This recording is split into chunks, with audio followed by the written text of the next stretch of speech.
Hello everybody, Keith here again. It's been a little while since I put anything up, but I didn't really think there's been an awful lot going off, and I don't like posting videos for the sake of it. Plus I've been quite busy, real life getting in the way. But it was Monday the 16th of March, it's my normal watering run for the majority of my plants. And I thought, well, I'll just get out the few that are in flower or coming into flower and we'll see what's happening, is anything I want to talk about. And there's actually more than I thought there were.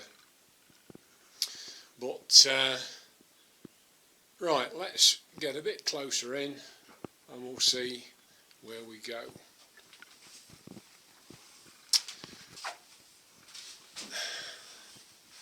Let's start with the old faithful, Phalaenopsis Pink Twilight. It's been in flower for ages, really long time. The big spike, the new spike that grew this year, or this session I should say, that lost all its flowers. It had actually started to bud again, and I thought, well, it's been in flower for such a long time, there's a risk the plant's going to exhaust itself, so I actually took that spike off. And when the last of these flowers has dropped, I'm going to do the same. I want this to go into vegetative mode and recover.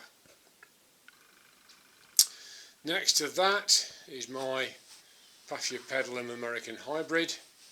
3 fans blooming this year. That's as many as it's done for me before. The last time it didn't flower at all the next year, and then it only put one up. So again, you've got to be a little bit cute that it doesn't exhaust itself. The problem with this one, as I think I've said before, is because it's got 2 points of growth, it's all going out in opposite directions. We've now got a big dead space in the middle, so it's difficult to know quite what to do for best. Little no ID fowl, not showing up terribly well, at least in my viewfinder. This is the one that I got in Salisbury a year ago, almost exactly. We went down for the Bournemouth 60th show, and I got this in the Sainsbury's in the last jar that I bought bought for my Vanda, and I love this plant. It's doing really well, very vigorous. It's supposed to be a miniature, but you can see the last lot of leaves are really big, and it's got another leaf coming as well as still being in flower. The first of my sort of spring flowering peonies are out. These are the ones that I put a photograph on Roger's group the other day. All bulbs. There were supposed to be 6 bulbs from 3 different types, supposed to be Tongariro, Rossini and Vivaldi. They all ended up looking almost identical, so I think they're actually all Tongariro. But some of them are going to end up with 2, like this one is going to have 2 flowers on the one head, and we've got 2 spikes on that one, and quite a lot of them. So this is going to look really nice. In fact, even some of the very small bulblets are doing something, so this is going to be a really nice display before very much longer.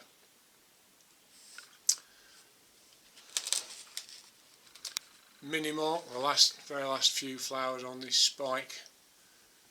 It's are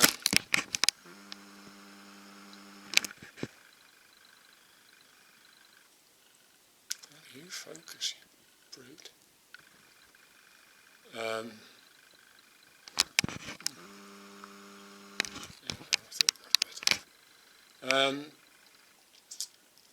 I think it's a really pretty flower, but this has behaved a little bit oddly in the last 12 months. It's put some spikes up but didn't flower for very long. Then it's put this one up which flowered sequentially, so it opened one and dropped one and so on. And we've now got a round that there's one more bud to come. But these are not lasting very long at all. So again, once that's finished, spike off, and I'll get that into vegetative growth. You just stop it a second, move some plants.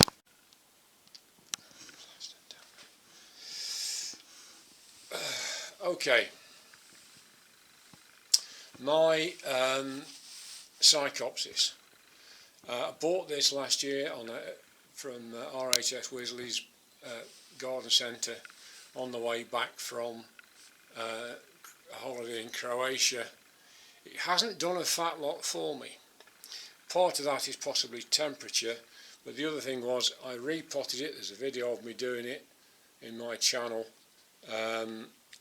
in moss and bark, and because it said they don't like to dry out, I used a lot of moss, and I think I used too much. So I've done the usual thing, and I've put holes in the pot to try and get it to ventilate better. My soldering iron's only got a small bit, so I've peppered it full of holes, and it's made a huge difference, much more than I expected it to.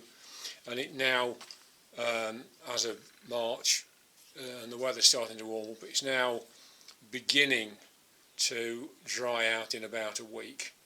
It's about, if it doesn't want allowing to go damp, that probably wants leaving a little bit longer. It's not completely, it's more than damp at the moment, but it has made a fantastic difference.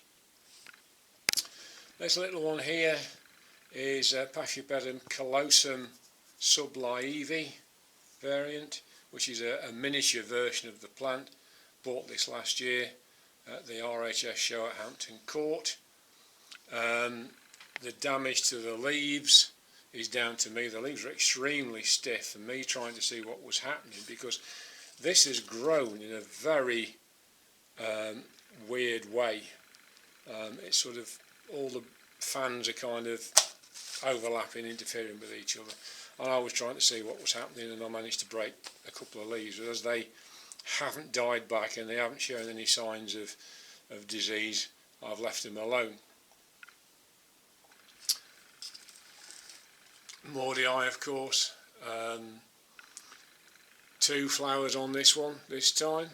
That's as many as I've got off it. Unfortunately, I cut my finger the other week, managed to get some blood on the flowers, so I'd rather put the tin lid on, putting it in for any shows. But it's doing very well, it's growing well. We've got some more new fans coming, so I'm pleased with that.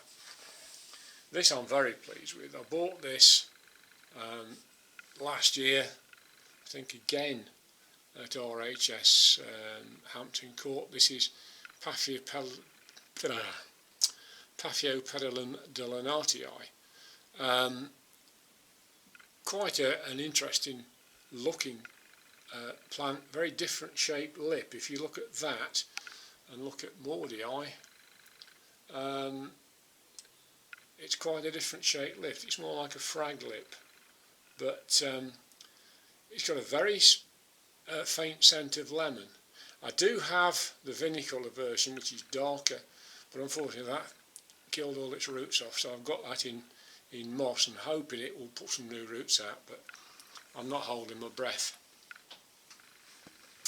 This is a little no ID Phalaenopsis. I've had it a little while, hasn't flowered for a bit, so I was pleased to see it flower. Hasn't grown much lately, so I don't know whether to have it out of the pot and see if it's too big, too big a pot for it, but we'll have to see. There's one of my Dendrobium nobile cakeys, one of the last couple that has still got flowers on, and then this one, last one. This is my only Renanthera. This is a cross between Amayani and Monochica. I'm not an enormous fan of it, although I've managed to keep it for 12 months and rebloom it. The flower, I think, is disappointing. It starts with the red spots on a bright lemon yellow background, and then after a very short length of time the red starts to bleed and it all gets rather dull, in my opinion. It's not one of my favourite flowers, although obviously it's pleasing to have managed to keep it and get it to rebloom again. Now, that's not the only things that are coming into flower. If we go on to some non-orchid stuff, we've got flowers coming on some of the Christmas cactus again. Some small ones I haven't bought. I bought only relatively recently. We've got flower spikes on my amaryllis. I've got two amaryllis which live in here. I've had them years and years and years, and they flower every year. So there's going to be one on that one, two on this one, and that one is nearly out. So some more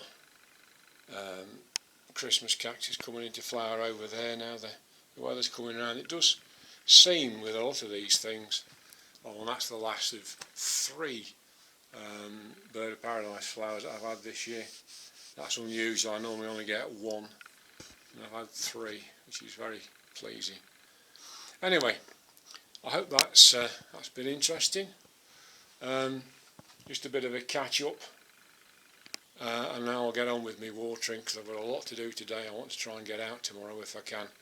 So with that, I'll say goodbye until next time, and hope that you all survive this coronavirus.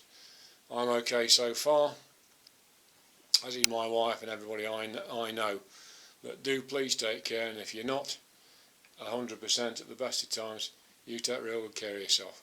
Okay folks, bye.